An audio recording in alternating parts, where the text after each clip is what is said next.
Bonjour à tous, nous sommes le mardi 20 juillet. Le Seigneur Jésus continue à nous éduquer à, je dirais, cette vraie filiation divine. C'est lui qui nous ramène sur les épaules, comme le bon berger, à la maison du Père.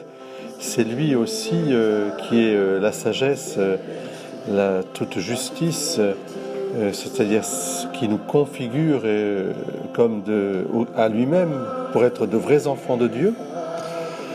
C'est lui qui nous dit justement quel est le sens vraiment profond de cette filiation aujourd'hui.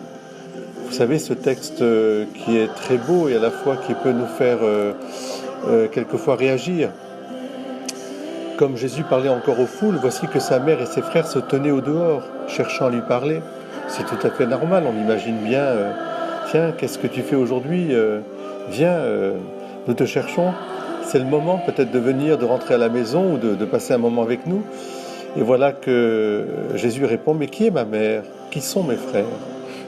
C'est une question, bien sûr, rabbinique, tout à fait dans le sens que les rabbins posaient aussi, parce que le questionnement est toujours essentiel dans nos vies. Qu'est-ce qu'être vraiment mère et frère de l'autre?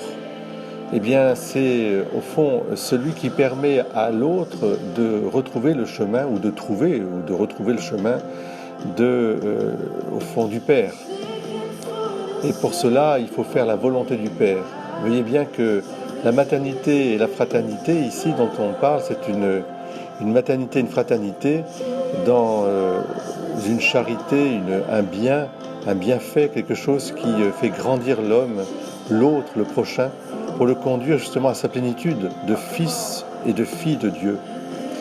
Alors, étendant la main vers ses disciples, vous voyez, Jésus dit bien cela, vers ses disciples, ceux qui écoutent le Christ Jésus et qui reconnaissent qu'il est vraiment le Messie, le Fils du Dieu Sauveur, et qu'en lui nous avons toute la plénitude de la vie, de l'être et du mouvement, c'est lui qui nous ramène à la maison du Père. Eh bien alors, voici ma mère et mes frères, car celui qui fait la volonté de mon Père, qui est aux cieux, celui-là est pour moi un frère, une sœur et une mère. Eh bien, simplement, j'ai envie de vous laisser avec cette parole, parce qu'elle nous permet d'abord de grandir nous-mêmes, chacune et chacun d'entre nous, pour, je dirais, mieux comprendre ce que nous devons être pour les autres. Vraiment, par la volonté de Dieu en nous, que nous puissions être vraiment frères, sœurs, mères, les uns pour les autres. Et puis ça nous permet de comprendre aussi que les droits de Dieu, ne s'opposant pas du tout aux droits des hommes, bien sûr, aux droits de la personne humaine, mais qu'il faut d'abord obéir à Dieu plutôt qu'aux hommes. C'est-à-dire tout ce qui nous permet de grandir dans cette filiation divine, est à accueillir. Et que les lois humaines, ou même la justice humaine, ne suffit pas.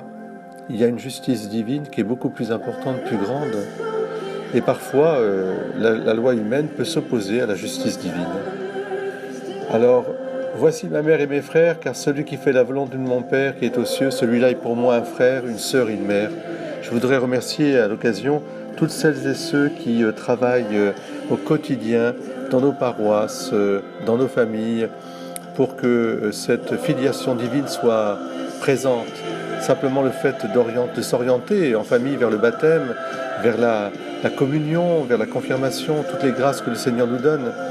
Simplement être aussi dans ce service quotidien, quand je vois tant de pères et de mères qui se donnent la peine de faire le bien, de vivre le bien, d'apporter le bien, le vrai bien, qui est une exigence et qui est le couronnement de toute vérité, car la vérité se couronne par le bien et la beauté. Que le Seigneur vous bénisse.